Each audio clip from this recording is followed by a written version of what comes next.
All right, coaches, we have about two clips on this trade pro formation, and this is something that we all could do. It's built into our systems if we're a veer midline team. I'm just really enchanted by the veer and midline schemes out of the I formation. I think it's a really good adjustment, especially if you're a gap team and you do run the power and the counter trey and things like that. The kids are used to this formation. It really does not take a lot of teaching time to do. What I like about this, and I believe this is Grove City High School, what the trade by the tight end does is that it just really loosens up the defense. And you see defenses, and Coach Smith talked about this in the report. But right now, especially if you're playing defenses that are going to do full scale shifts or movements, which I don't think is a good idea in an option team. You want to get your kids' eye discipline straight. You want to make sure that they know what they're doing pre snap, and you've trained them to a point where it's just reactionary at this point. What he's doing now by trading a tight end, you see a bunch of players moving around. Right now the ball could be snapped. This defense, they're all over the place. And I'm not discrediting any coaches and how difficult that could be to get a line in situations like this. I've been there. But I just think it presents a conflict to the defense just from that side of it alone.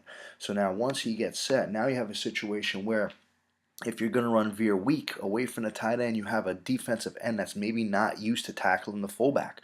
And you have a nose guard who's not used to playing the three technique. So if now you're running midline over here, you had the nose, okay, pre-snap over there. Now he may become a three technique. He's not used to playing that action. So I just think it's a good concept. You're going to see Grove City defense gets a chance to get lined up pretty good. They're running veer weak. Here's a dive key. Okay, tackle's going to work on his arc release here, and just not a good enough close. Quarterback's able to take it around, and we'll see another shot here. There is no end zone shot. High school film, some does have end zone shots, some do not. This one does not. And I think it's a pretty good close by that defensive end right now to play the fullback. You see the quarterback's on the read right here. This player is blocked, and quarterbacks could have a shot to make a play. Just replaces him. Now, excellent running by the quarterback. We all know that. But it does stress the defense by trading that tight end over here. You'll see a better shot of it here. Same team. So now, again, Grove City's going to snap the ball a little quicker. If you're running veer weak right now, there's nobody in the C gap. There's nobody in the D gap. There's nobody in the B gap.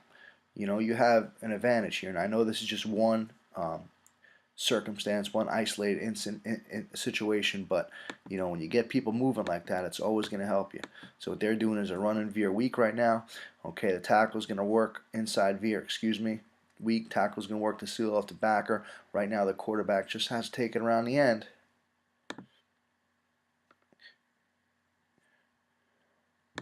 Now he gets the ball pitched because it's a pretty good job. Great speed by this player coming over the top, from where he started to be able to get on the quarterback. But when this receiver blocks a corner, there's no one on the perimeter, okay, to account for that pitch.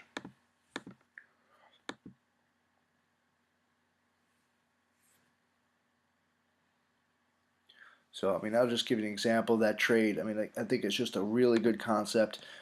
It's built into your system. It doesn't take much to do. We have not heard a lot of coaches using the trade principle in the option schemes. I really like the idea, and I think, like I said, it's cheap, it's inexpensive to implement into your system.